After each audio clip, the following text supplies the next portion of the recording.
একদা হযরত মূসা আলাইহিস সালাম স্ত্রী, পরিবার পরিজন, মালামাল ও দাস দাসী নিয়ে মাদায়েন থেকে মিশর অভিমুখে রওনা হলেন। কিছুদূর পথ চলার পরে তিনি যখন তুয়া পর্বতের নিকটবর্তী হলেন, তখন সেখানেই দিনের অবসান হয়ে রাত্রি আগমন করল। সুতরাং মূসা আলাইহিস সালাম সেখানেই রাত্রি যাপনের জন্য তাঁবু খাটালেন।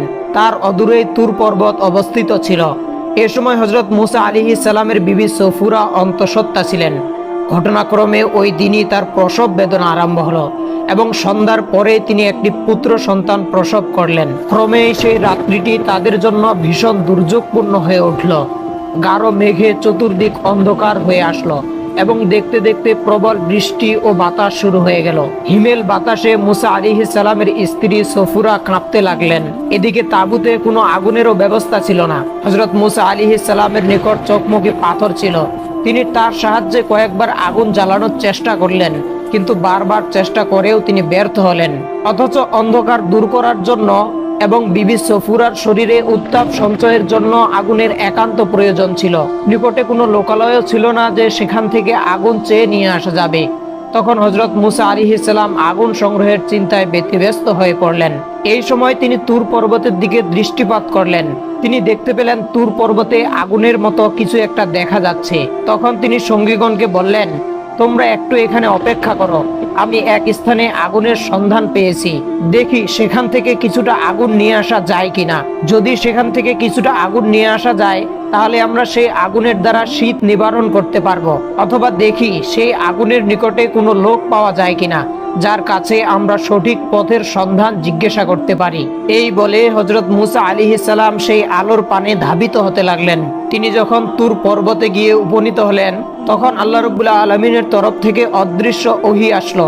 হে মূসা, আমি তোমার প্রভু, অতএব তুমি তোমার পায়ের জুতা খুলে ফেলো, কেননা তুমি তুয়া নামক পবিত্র উপত্যকায় এসে পৌঁছেছ। আর আমি তোমাকে পয়গম্বর বানানোর উদ্দেশ্যে সাধারণ মানুষের ভিতর হতে মনোনীত করেছি। অতএব এখন তোমার প্রতি যে প্রত্যাদেশ করা হচ্ছে তা মনোযোগ সহকারে শ্রবণ করো। প্রত্যাদেশ এই যে, আমি আল্লাহ, আমি ছাড়া আর কোনো উপাস্য নেই। সুতরাং তোমরা আমারই উপাসনা করো এবং আমাকে স্মরণের উদ্দেশ্যে নামাজ কায়েম করো। এই সময় হযরত মূসা আলাইহিস সালামের হাতে শুআয়ব আলাইহিস সালাম প্রদত্ত একখানা লাঠি ছিল।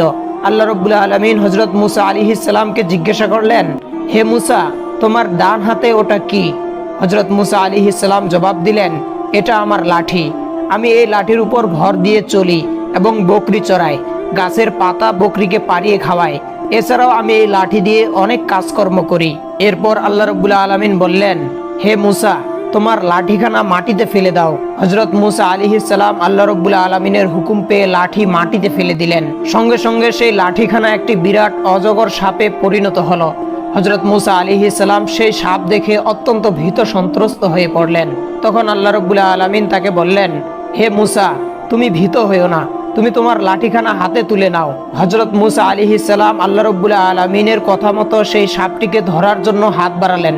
যেই না তিনি সেই সাপের গায়ে হাত বুলালেন, অমনি তা আবার পুনরায় লাঠিতে পরিণত হয়ে গেল। আল্লাহ রাব্বুল আলামিন বললেন, হে মূসা, তোমাকে এই একটি মুজিজা দেওয়া হলো। তুমি যখনই এই লাঠিখানা মাটিতে ফেলে দিবে, তখনই এই লাঠি একটি অজগর সাপে পরিণত হবে। আবার তুমি যখন তা হাত দিয়ে ধরবে, পুনরায় তা লাঠিতে পরিণত হয়ে যাবে। অতঃপর আল্লাহ রাব্বুল আলামিন মূসা আলাইহিস সালামকে বললেন, হে মূসা, তোমার ডান হাতখানা তোমার বগলে স্থাপন করো এবং বের করো। হযরত মূসা আলাইহিস সালাম তাই করলেন। অমনি দেখা গেল হযরত মূসা আলাইহিস সালামের হস্ত মুবারক হতে একটি উজ্জ্বল শুভ্র আলো বিচ্ছুরিত হতে লাগলো। আল্লাহ রাব্বুল আলামিন বললেন, তুমি তোমার হাতখানা বগলের নিচে পুনরায় স্থাপন করো। হযরত মূসা আলাইহিস সালাম তাই করলেন। বগলের নিচে পুনরায় হাতখানা দেওয়া মাত্র সেই আলোটি নিভে গেল। অতঃপর আল্লাহ রাব্বুল আলামিনের তরফ থেকে হযরত মূসা আলাইহিস সালামের প্রতি আবার প্রত্যাদেশ হলো যে, হে মূসা, আমি তোমাকে যেই দুইটি মুজিজা প্রদান করলাম, এর সাহায্যে তোমার সকল কাজকর্ম করা সহজ হয়ে যাবে। কোনো প্রতিবন্ধকতায় তোমাকে বাধা সৃষ্টি করতে পারবে না। তোমার সঙ্গের লাঠি এবং তোমার হাতের ওই শুভ্র আলো সর্বক্ষেত্রে তোমার সহায়তাকারী হিসেবে কাজ করে যাবে। আর আজ থেকে আমি তোমাকে নবুয়তি প্রদান করলাম। অতএব এখন থেকে তুমি নিজেকে আমার প্রেরিত রসুল হিসেবে পরিচয় দিয়ে আমার সত্য ধর্ম প্রচার করতে থাকো। আর শোনো, ফেরাউন তার সীমা অতিক্রম করেছে এবং সে নিজেকে খোদা বলে দাবি করেছে। এমনকি সে আমার অস্তিত্ব পর্যন্ত অস্বীকার করেছে। সে শক্তির জোরে মানুষের দ্বারা তার নিজের উপাসনা করিয়ে নিচ্ছে।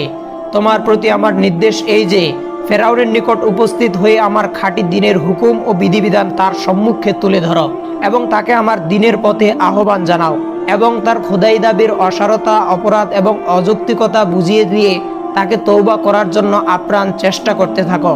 আল্লাহ তাআলার পক্ষ হতে এইরূপ প্রত্যাদেশ পেয়ে হযরত মুসা আলাইহিস সালাম আরজ করলেন, হে আমার প্রভু, আমার মাল সম্পদ, স্ত্রী, পরিবার পরিজন সকলেই আমার পশ্চাতে পড়ে আছে। তাদের কে রক্ষণাবেক্ষণ করবে? আর আমি একাকী বা এত বড় শক্তিশালী সম্রাট ফেরাউনের কাছে কি করেই বা যাব? বিশেষত আমি মিশর হতে বের হয়ে আসার সময় এক কিপ্তিকে হত্যা করে এসেছিলাম। সে যদি আমাকে তার নাগালের মধ্যে পায় তাহলে সে আমাকে সাথে সাথেই হত্যা করে ফেলবে। আর এ কারণে তার নিকট যেতে আমার মনে ভয়ের উদ্রেক হচ্ছে। এজন্য তোমার দরবারে আমার প্রার্থনা হলো, আমার ভাই হারুনকে আমার সাহায্যকারী রূপে মনোনীত করুন এবং তাকেও নবুয়তি প্রদান করুন। সে যথেষ্ট জ্ঞান বুদ্ধির অধিকারী এবং আমার তুলনায় বাক শক্তিতেও যথেষ্ট পারদর্শী। এবং তুমি আমার বক্ষ প্রসারণ করে দাও এবং আমার অভিজ্ঞতা বাড়িয়ে দাও, যাতে আমি তোমার নির্দেশ যথাযথভাবে পালন করতে পারি। আর আমার বাক্য উচ্চারণে জবানে যে সমস্যার সৃষ্টি হয়েছে তার সংশোধনের তুমি ব্যবস্থা করে দাও। আল্লাহ তাআলা হযরত মুসা আলাইহিস সালামের প্রার্থনার জবাবে বললেন, হে মুসা, তুমি যেই সকল প্রার্থনা করলে সকল প্রার্থনাগুলি মঞ্জুর করা হলো এবং তোমার ভাই হারুনকে নবুয়তি প্রদান করা হলো।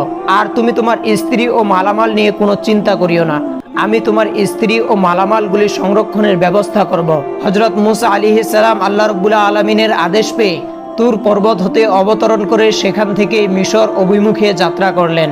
হযরত মুসা আলাইহিস সালাম মিশর পৌঁছে প্রথমত তার পিতা, মাতা, বোন ও বড় ভাই হারুনের সাথে সাক্ষাৎ করলেন এবং তিনি হযরত হারুন আলাইহিস সালামকে জানালেন, হে আমার ভ্রাতা, আল্লাহ রাব্বুল আলামিন আপনাকে নবুয়তি দান করেছেন এবং তিনি আপনাকে আমার সাহায্যকারী রূপে মনোনীত করেছেন এবং তিনি আমাদেরকে আরো আদেশ দিয়েছেন যাতে আমরা অহংকারী ফেরাউনের দরবারে গিয়ে তাকে আল্লাহ রাব্বুল আলামিনের পথে আহ্বান করি। অতঃপর উভয় ভাই একত্রিত হয়ে ফেরাউনের দরবারে রওনা করলেন। ফেরাউনের প্রাসাদের সম্মুখে অনেকগুলি খেজুর গাছ ছিল। সেই খেজুর গাছের সাথে ফেরাউন সবসময় বাঘ ও সিংহ বেঁধে রাখত, যাতে কোনো শত্রু ফেরাউনের প্রাসাদে প্রবেশ করতে না পারে। কিন্তু আল্লাহ পাকের অসীম অনুগ্রহে হযরত মুসা ও হারুন আলাইহিস সালাম যখন প্রাসাদের দরজায় উপস্থিত হলেন, তখন সেই বাঘ ও সিংহগুলো তাদেরকে আক্রমণ করা তো দূরের কথা, বরং মাথা নিচু করে তাদেরকে সালাম ও অভিবাদন করতে লাগলেন। নবী ভ্রাতাদ্বয় ফেরাউনের মহলের দরজার সামনে গিয়ে দারোয়ানদেরকে বলল, আমরা উভয়ে আল্লাহর প্রেরিত রসূল। তোমাদের বাদশাহ ফেরাউনকে গিয়ে এই সংবাদ জানিয়ে দাও এবং তাকে আমাদের সাথে দেখা করতে বলো, অথবা আমাদেরকে তার কাছে নিয়ে চলো। দারোয়ানরা নবীদ্বয়ের কথা শুনে বলল, তোমাদের দুজনের কি মস্তিষ্ক বিকৃতি ঘটেছে, অথবা তোমরা কি পাগল হয়ে গিয়েছ? আমাদের বাদশাহ তো নিজেই একজন খোদা, তার কাছে তোমরা আবার কোন খোদার কাছ থেকে দাওয়াত নিয়ে এসেছো? তোমরা এখনই এখান থেকে দূর হয়ে যাও। দারোয়ানরা এইভাবে নানা রকম তুচ্ছ তাচ্ছিল্যমূলক কথা বলে নবীদ্বয়কে বিদায় করে দিতে চাইল। কিন্তু যখন তারা তাদের চেহারার ভাবগাম্ভীর্য ও ভীতিকর অবস্থা দেখলো, তখন তারা তাদেরকে ফেরাউনের নিকট নিয়ে যেতে বাধ্য হলো। নবীদ্বয় যখন ফেরাউনের দরবারে উপস্থিত হলো, ফেরাউন হযরত মুসা আলাইহিস সালামকে লক্ষ্য করে বলল, হে মুসা, আমি কি তোমাকে পুত্রের মতো লালন পালন করিনি? তুমি কি তোমার দীর্ঘ জীবন ধরে আমার আশ্রয়ে ছিলে না? তার বিনিময়ে তোমার পক্ষ থেকে আমি কি পেয়েছি? তুমি আমার বাবুর্চি কাবুনকে হত্যা করে পালিয়ে গিয়েছো। তুমি একজন চরম অকৃতজ্ঞ মানুষ। হযরত মুসা আলাইহিস সালাম বললেন, হে ফেরাউন, তুমি যা বলেছ সত্য বলেছ। আমি দীর্ঘদিন তোমার আশ্রয়ে ছিলাম, কিন্তু তখন আমি ছিলাম নিরেট বোকা, আর এজন্যই আমি তোমাদের ভয়ে এখান থেকে পালিয়ে গিয়েছিলাম। কিন্তু এখন আমার প্রতিপালক আমাকে রসুল হিসেবে তোমার কাছে প্রেরণ করেছেন।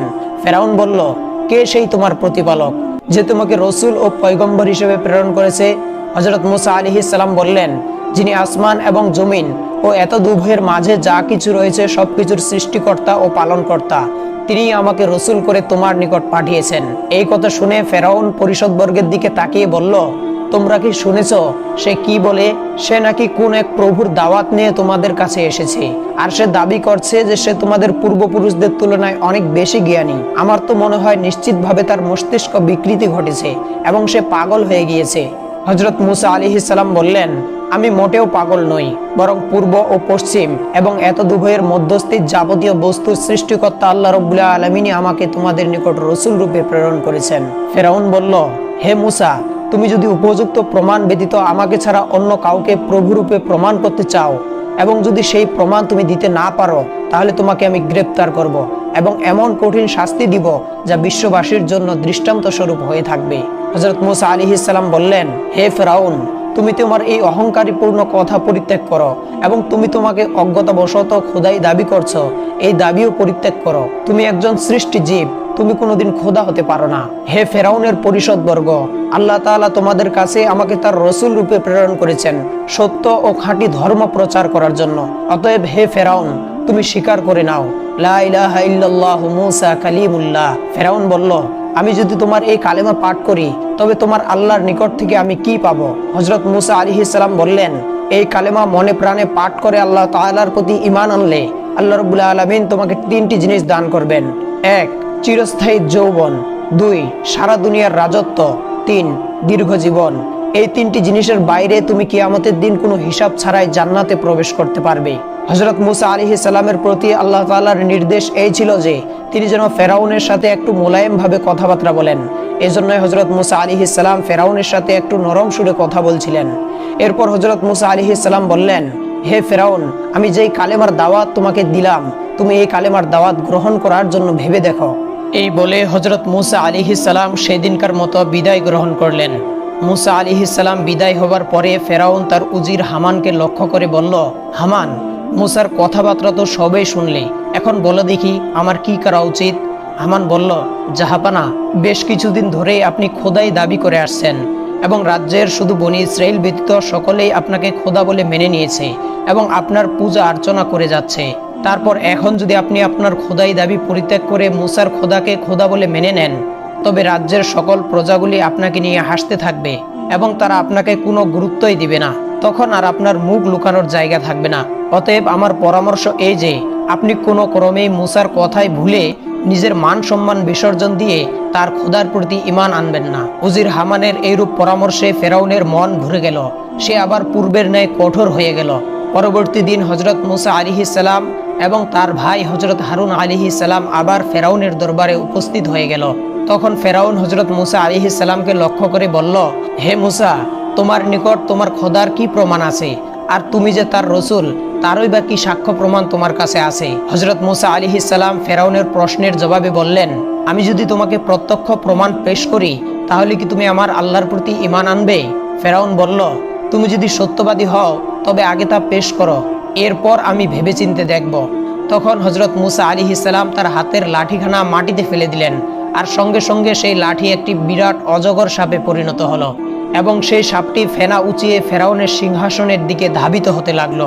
অবস্থা দেখে ফেরাউন ভয়ে অস্থির হয়ে গেল এবং সে হযরত মূসা আলাইহিস সালামকে বলল, হে মূসা, তুমি কি আমাকে দ্বীনের দাওয়াত দিতে এসেছো নাকি আমার প্রাণ সংহার করার জন্য এসেছো? হযরত মূসা আলাইহিস সালাম বললেন, হে ফেরাউন, আমি তোমাকে মারতে আসিনি, আমি তোমাকে দ্বীনের দাওয়াত দিতে এসেছি। এই বলে তিনি সাপটিকে স্পর্শ করলেন আর অমনি সাথে সাথে তা আবার লাঠিতে পরিণত হয়ে গেল। ফেরাউন তখন একটু নিশ্চিন্ত হয়ে তার সিংহাসনে বসল। এই সময় হযরত মূসা আলাইহিস সালাম তার হাতখানা বগলের নিচে রেখে তা আবার বের করলেন। তখন তার হস্ত মুবারক থেকে একটি শুভ্র আলো বিচ্ছুরিত হতে লাগলো। সেই আলো এত প্রখর ছিল যে তা সূর্যের আলোকেও নিষ্প্রভ করে দিল এবং সেই আলো যার চোখে গিয়ে পতিত হচ্ছিল তার চোখই ঝলসে যাবার উপক্রম হচ্ছিল। ফেরাউন তখন বলল, হে মূসা, তোমার আলো নিভিয়ে ফেলো, না হলে তোমার এই আলোর কারণে আমরা তো সবাই অন্ধ হয়ে যাব। অতঃপর হযরত মূসা আলাইহিস সালাম আবার তার হস্ত মুবারক তার বগলের নিচে নেওয়া মাত্র সঙ্গে সঙ্গে সেই আলো বন্ধ হয়ে গেল। এইসব মুজিজা দেখে ফেরাউন আল্লাহ রাব্বুল আলামিনের প্রতি ঈমান আনার মনস্থ করল। কিন্তু উজির হামান যখন ফেরাউনের এই মনোভাব বুঝতে পারল, তখন সে ফেরাউনকে বলল, জাহাপানা, মূসা একজন মস্ত বড় জাদুকর, তার এই সমস্ত জাদু দেখে আপনি ভয় পাবেন না।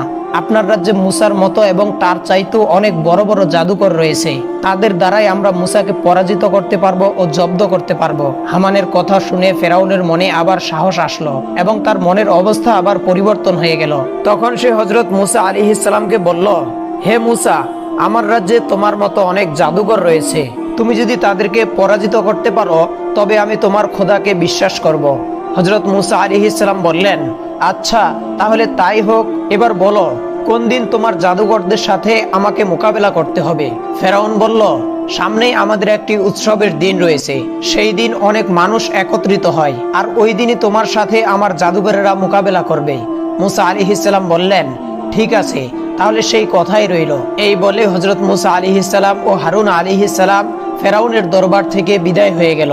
এরপর ফেরাউন পুরো রাজ্যের লোক পাঠিয়ে দিল জাদুঘরদেরকে একত্র করার জন্য। কিছুদিনের মধ্যেই 4000 জাদুঘরকে রাজধানীতে সমবেত করা হলো। ফেরাউন ভাবলো এই সকল জাদুঘরকে দিয়েই মুসাকে পরাজিত করা যাবে।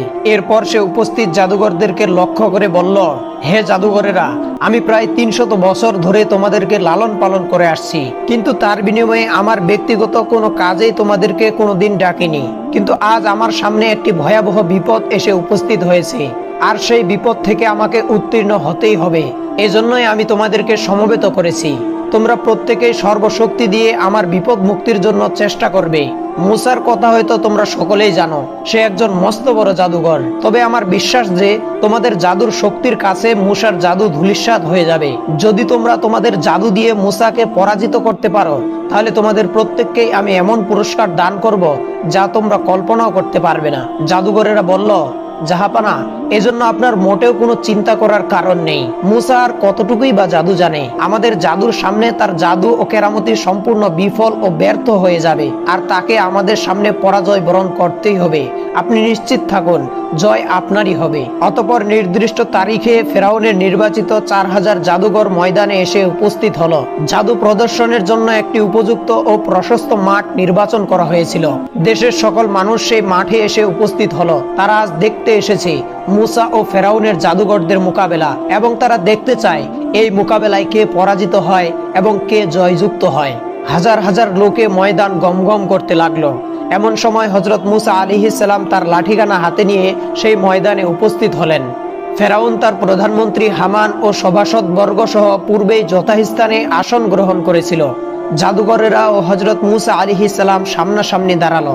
এরপর তারা হযরত মুসা আলাইহিস সালামকে সম্বোধন করে বলল, হে মুসা, তুমি কি তোমার প্রদর্শনী আগে দেখাবে, নাকি আমরা আমাদের প্রদর্শনী আগে দেখাবো? হযরত মুসা আলাইহিস সালাম বললেন, তোমরাই তোমাদের জাদু আগে প্রদর্শন করো। এরপর জাদুঘরেরা কতগুলি রশি মাটিতে রেখে সামান্য নাড়াচাড়া করাতেই অসংখ্য সাপ ও বিচ্ছুতে ময়দান পরিপূর্ণ হয়ে গেল, এবং সেই সাপ ও বিচ্ছুগুলি দ্রুত গতিতে এদিক সেদিক ছোটাছুটি করতে লাগলো। এই দৃশ্য দেখে উপস্থিত দর্শকগণ ভীত সন্ত্রস্ত হয়ে পড়ল। জাদুঘরেরা তাদের এইরূপ জাদু প্রদর্শন করে মনে মনে খুবই গর্ব ও অহংকার বোধ করতে লাগলো, এবং হযরত মুসা আলাইহিস সালামকে সম্বোধন করে বলতে লাগলো, হে মুসা, তুমি চুপ করে আছো কেন? আমাদের জাদু দেখে কি তুমি ভয় পেয়ে গেছো? এবার দেখাও, তুমি তোমার কেরামতি দেখাও। তখন হযরত মুসা আলাইহিস সালাম বিসমিল্লাহ বলে তার হাতের লাঠিখানা জমিনে ছেড়ে দিলেন, আর অমনি তার লাঠিখানা একটি বিরাট অজগর সাপে পরিণত হয়ে গেল, এবং মাঠে ছড়িয়ে থাকা জাদুঘরদের সেই সাপগুলিকে গিলে গিলে খেয়ে ফেলতে লাগলো। অল্পক্ষণের মধ্যেই হযরত মুসা আলাইহিস সালামের সাপটি ময়দান পরিষ্কার করে দিল। এবার জাদুঘরেরা পূর্বের চাইতে আরো মারাত্মক কতগুলি সাপ বানিয়ে ছেড়ে দিল, কিন্তু হযরত মুসা আলাইহিস সালামের সেই অজগরটি সেগুলোকে অবলীলাক্রমে গিলে খেয়ে ফেলল। এই অভাবনীয় দৃশ্য দেখে জাদুঘরেরা একেবারে হতভম্ব হয়ে গেল। তাদের কাছে আর এই অজগরের বিরুদ্ধে কোনো কিছু করার মতো অবশিষ্ট ছিল না।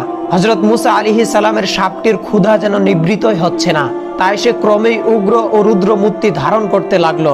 সাপটি আর খাবার জন্য কিছু না পেয়ে অবশেষে ফেরাউনের দিকে ধাবিত হতে লাগলো। অবস্থা বেগতিক দেখে ফেরাউন তার সিংহাসন থেকে লাফিয়ে পড়ে প্রাণ ভয়ে প্রাসাদের দিকে দৌড়ে পালাতে লাগলো। ময়দানে সমবেত দর্শকগণ আতঙ্কে যে যেদিক পারল দৌড়াদৌড়ি করতে শুরু করে দিল। এমন সময় আল্লাহ তাআলার তরফ থেকে অদৃশ্য আওয়াজ আসলো, হে মুসা, তোমার লাঠিখানাকে তুমি হাতে তুলে নাও, না হলে সে সকল মানুষকে খেয়ে ফেলবে। আল্লাহ রাব্বুল আলামিনের হুকুম পেয়ে হযরত মুসা আলাইহিস সালাম সেই অজগরটির গায়ে হাত বুলিয়ে দিলেন, আর অমনি তা পূর্বের মতো লাঠিতে পরিণত হয়ে গেল। জাদুঘরেরা এই দৃশ্য দেখে ভাবনার অকুল দরিয়ায় ডুবে গেল। তারা বুঝতে পারল হযরত মুসা আলাইহিস সালাম যা দেখিয়েছেন এটি কোনো জাদু নয়, কারণ জাদু সম্পর্কে তাদের অগাধ জ্ঞান ও পাণ্ডিত্য ছিল। জাদুঘরেরা বুঝতে পারল যে এটি ঐশী কোনো শক্তি। ঐশী কোনো শক্তি ছাড়া এরূপ কর্মকাণ্ড প্রদর্শন করা কোনোভাবেই সক্ষম নয়। হযরত মুসা আলাইহিস সালাম নিঃসন্দেহে আল্লাহ তাআলার নবী। এরপর জাদুঘরদের মনের অবস্থা পরিবর্তন হয়ে গেল, এবং তারা তারা সকলেই আল্লাহ রাব্বুল আলামিনের বরত্ব ও মহিমার প্রতি ঈমান এনে সিজদা অবনত হয়ে গেল। তাদের দেখা দেখি উপস্থিত জনগণের মধ্যে অনেকেই হযরত মুসা আলাইহিস সালামের ধর্মে দীক্ষা গ্রহণ করলো। ফেরাউন যখন দেখলো জাদুকরেরা হযরত মুসা আলাইহিস সালামের ধর্ম গ্রহণ করে নিয়েছে, তখন সে ক্রোধে ফেটে পড়তে লাগলো। সে জাদুকরদেরকে লক্ষ্য করে বলল, হে বেঈমান জাদুকরেরা, আমি তোমাদেরকে অনুমতি দেওয়ার পূর্বেই তোমরা কিভাবে মুসার খোদার প্রতি ঈমান আনলে? এই অপরাধের শাস্তি স্বরূপ আমি তোমাদের হাত পা কেটে দিব, তারপর তোমাদেরকে খেজুর গাছের শুলে আরোহণ করাবো। তখন তোমরা বুঝতে পারবে যে আমার শাস্তি কত কঠিন ও মারাত্মক। জাদুকরগণ বলল, হে ফেরাউন, আমরা হযরত মুসা আলাইহিস সালামের খোদার যে প্রমাণ পেয়েছি এবং তাকে যেরূপ চিনতে পেরেছি, তাতে তার উপর তোমাকে আমরা কোনোভাবেই স্থান দিতে পারি না। এখন তুমি তোমার যা ইচ্ছা তাই করতে পারো, তবে একথা সত্য যে তুমি শুধু আমাদেরকে দুনিয়াতেই শাস্তি দিতে পারবে, পরকালে তুমি আমাদের বিন্দু মাত্র ক্ষতি করতে পারবে না। তাদের মুখে এইরূপ কথা শুনে ফেরাউন জল্লাদদেরকে হুকুম দিল, হে জল্লাদেরা, তোমরা তাদের একটি হাত ও একটি পা কেটে তাদেরকে শুলে চড়িয়ে দাও। ফেরাউনের নির্দেশ পালন করা হলো। জাদুকরদের হাত পা কেটে তাদেরকে শুলে চড়িয়ে দেওয়া হলো, কিন্তু তাদের দেহে প্রাণ থাকা পর্যন্ত তারা বলে গেল, আমরা আল্লাহর উপর বিশ্বাস এনেছি, আমরা কোনোদিন ঈমান ছাড়ব না, আমরা আমাদের প্রভুর সমীপে চলে যাচ্ছি। আমাদের মনের আশা শুধু এই যে আমাদের প্রভু যেন আমাদেরকে মার্জনা করেন। এই ঘটনার পর হযরত মুসা আলাইহিস সালাম ফেরাউনকে বলল, হে ফেরাউন, এখনো কি তুমি আল্লাহ রাব্বুল আলামিনের প্রতি ঈমান আনবে না? তোমার প্রতি আল্লাহ রাব্বুল আলামিনের গজব আসার পূর্বেই তুমি তার উপর ঈমান এনে পাঠ করো, লা ইলাহা ইল্লাল্লাহু মুসা কালিমুল্লাহ। কিন্তু ফেরাউন হযরত মুসা আলাইহিস সালামের কোনো কথাই শুনল না, বরং সে পূর্বের চাইতেও আরো বেশি অহংকারী ও উদ্যত হয়ে উঠল। আল্লাহ রাব্বুল আলামিনের একত্ববাদের চাক্ষুষ প্রমাণ পেয়েও ফেরাউন ও তার কওম যখন ঈমান আনলো না, তখন আল্লাহ রাব্বুল আলামিন তাদের উপর বিভিন্ন আযাব ও বালা মুসিবত প্রেরণ করতে থাকলেন। যথাক্রমে তাদের উপর বন্যা, প্লাবন, পঙ্গপাল, উকুন, ব্যাং এবং দেশের সমস্ত পানি রক্তে পরিণত হওয়ার মতো ভয়াবহ ঘটনা ও শাস্তির দ্বারা সতর্ক করা হয়েছিল। যখন তাদের উপর এই বিপদ ও বালা মুসিবত চেপে বসত, তখন তারা হযরত মুসা আলাইহিস সালামের নিকট গিয়ে আরজ করত, হে মুসা, তুমি তোমার প্রভুর কাছে দোয়া করো, তিনি যদি আমাদের থেকে এই বিপদ দূর করে দেন, তাহলে আমরা তার উপর ঈমান আনব। অতঃপর হযরত মুসা আলাইহিস সালাম আল্লাহ রাব্বুল আলামিনের নিকট সেই মুসিবত দূর করার জন্য দোয়া করতেন। কিন্তু যেই না সেই মুসিবত দূর হয়ে যেত, কিপ্তিরা পুনরায় আল্লাহ রাব্বুল আলামিনের প্রতি ঈমান আনা থেকে মুখ ফিরিয়ে নিত। এইভাবে প্রায় দীর্ঘ 12 বছর যাবত আল্লাহ রাব্বুল আলামিন কিপ্তিদের উপর নানা রকমের আযাব ও শাস্তি প্রেরণ করতে থাকলো, কিন্তু কিছুতেই তাদের কোনো শিক্ষা হলো না। অবশেষে আল্লাহ রাব্বুল আলামিন ফেরাউন এবং তার অনুসারীদের প্রতি ভীষণ বিরক্ত ও রাগান্বিত হয়ে গেলেন এবং তিনি হযরত মুসা আলাইহিস সালামকে জানিয়ে দিলেন, হে মুসা, তুমি বনি ইসরাইলদেরকে নিয়ে অমুক রাত্রে মিশর থেকে সঙ্গোপনে বের হয়ে যেও। তোমরা এমন ভাবে বের হবে যেন কিপ্তিরা কিছুতে টের না পায়। এরপর তুমি যখন তোমার সম্প্রদায়কে নিয়ে সাগরের কিনারে এসে উপস্থিত হবে, তখন তুমি তোমার লাঠি দ্বারা সাগরের পানিতে আঘাত করিও। এতে সাগরের পানি শুকিয়ে গিয়ে রাস্তা তৈরি হবে, আর সেই রাস্তা দিয়ে তোমরা নিরাপদে সাগর পার হতে পারবে। হযরত মুসা আলাইহিস সালাম আল্লাহ রাব্বুল আলামিনের পক্ষ থেকে এই নির্দেশ প্রাপ্ত হয়ে বনি ইসরাইলদেরকে জানিয়ে দিলেন।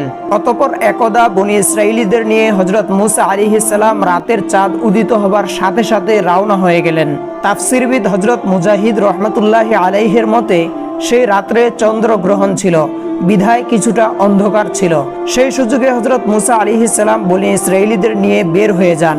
সাহাবী হযরত তমুসা রাদিয়াল্লাহু তাআলা আনহু হতে বর্ণিত এক রিওয়ায়াত থেকে জানা যায় যে হযরত মুসা আলাইহিস সালাম চলার পথে ঘটনাক্রমে বনি ইসরাইলীদের নিয়ে এক অজ্ঞাত অপরিচিত স্থানে এসে উপনীত হলেন। তিনি সঙ্গীয় লোকদেরকে জিজ্ঞাসা করলেন, তোমরা কি এই স্থানের পরিচয় সম্পর্কে কেউ জানো? বনি ইসরাইলী আলেমগণ তখন বললেন, আমাদের এই পথে আনয়নের রহস্য হচ্ছে হযরত ইউসুফ আলাইহিস সালামের ইচ্ছা পূরণ করা। তারা আরো বললেন যে হযরত ইউসুফ আলাইহিস সালাম ইন্তেকালের পূর্বে আল্লাহ রাব্বুল আলামিনের কাছ থেকে প্রতিশ্রুতি গ্রহণ করেছিলেন যে, হে আল্লাহ, মিশর ত্যাগের সময় যে সিন্দুকটিতে আমাকে দাফন করা হয়েছে, সেই সিন্দুকটি যেন ফিলিস্তিনে নিয়ে যাওয়া হয়। হযরত মুসা আলাইহিস সালাম জিজ্ঞাসা করলেন, তাহলে এমন কে আছে যে হযরত ইউসুফ আলাইহিস সালামের সমাহিত হবার স্থান সম্পর্কে জানে? লোকেরা বলল, হে আল্লাহর নবী, আমাদের মধ্যে এক বৃদ্ধা ব্যতীত এই ব্যাপারে আর কেউ বলতে পারবে না। তখন হযরত মুসা আলাইহিস সালাম বৃদ্ধাকে ডেকে বললেন, হে বৃদ্ধা, আমরা তোমার কাছে জানতে চাই কোথায় হযরত ইউসুফ আলাইহিস সালামের কবর রয়েছে। তখন বৃদ্ধা বলল, হে আল্লাহর নবী, আমার সম্পর্কে একটি সিদ্ধান্ত জ্ঞাত হবার পূর্বে আমি হজরত ইউসুফের কবর সম্পর্কে আপনাকে অবহিত করব না। হজরত মুসা আলাইহিস সালাম বৃদ্ধার কথা বুঝতে না পেরে জিজ্ঞাসা করলেন, হে বৃদ্ধা, তোমার সম্পর্কে সিদ্ধান্ত বলতে তুমি কি বুঝাতে চাচ্ছ? বৃদ্ধা তখন বললেন, হে আল্লাহর নবী, আমি আপনার সাথে জান্নাতে একত্রে অবস্থান করতে চাই। আপনি যদি আমাকে এই প্রতিশ্রুতি দিতে পারেন তাহলে আমি আপনাকে হজরত ইউসুফ আলাইহিস সালামের কবর দেখিয়ে দিব। কিন্তু হজরত মুসা আলাইহিস সালাম তো নিজের থেকে এই সিদ্ধান্ত আর দিতে পারেন না, তাই তিনি নিরুপায় হয়ে গেলেন। তখন আল্লাহ রাব্বুল আলামিনের পক্ষ থেকে ওহী আসলো, হে মুসা, তুমি বৃদ্ধাকে এই প্রতিশ্রুতি দিতে পারো। আল্লাহ রাব্বুল আলামিনের নির্দেশ পেয়ে হজরত মুসা আলাইহিস সালাম বৃদ্ধাকে এই প্রতিশ্রুতি দিলেন। অতঃপর বৃদ্ধা তাকে একটি কূপের কাছে নিয়ে গিয়ে বললেন, হে আল্লাহর নবী, এই কূপের পানি সম্পূর্ণরূপে সিঞ্চন করে ফেলুন। এই কূপের নিচেই হজরত ইউসুফ আলাইহিস সালামের কবর মুবারক রয়েছে। বৃদ্ধার কথা মতো সেই কূপের পানি সিঞ্চন করা হলো।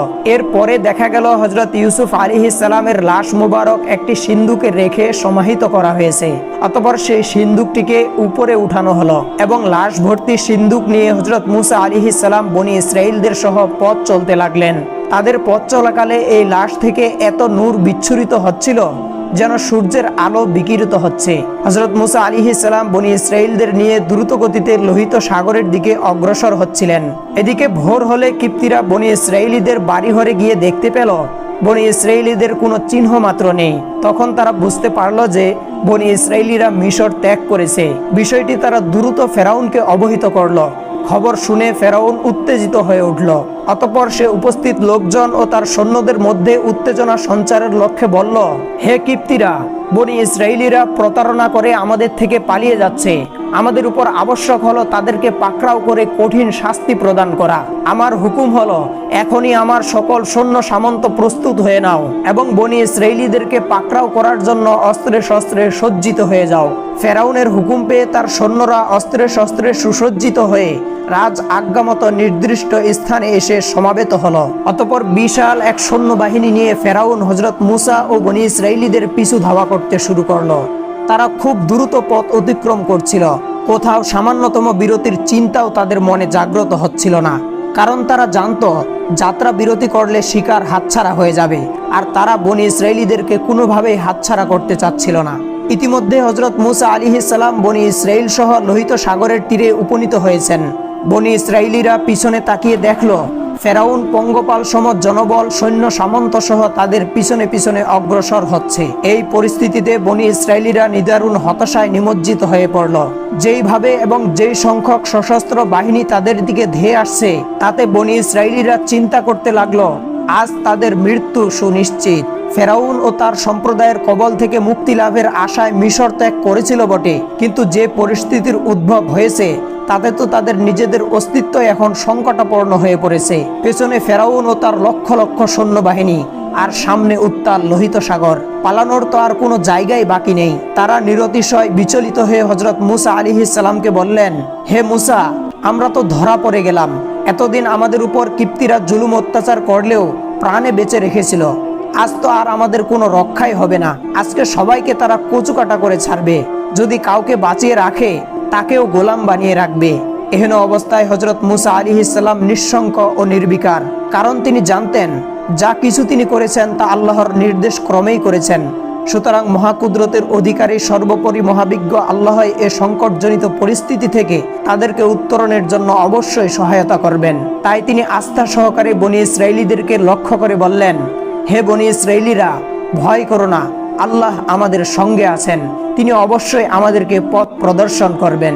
মিশর ত্যাগের প্রাক্কালে আল্লাহ রাব্বুল আলামিন হযরত মুসা আলাইহিস সালামকে ওহী মারফত জানিয়ে দিয়েছিলেন যে লোহিত সাগরের তীরে উপনীত হবার পরে আপনার হাতের লাঠি দ্বারা পানিতে আঘাত করলে শুষ্ক রাস্তা সৃষ্টি হয়ে যাবে, আর আপনি বনি ইসরাইলীদের নিয়ে নিরাপদে সাগরের অপর পারে পৌঁছে যাবেন।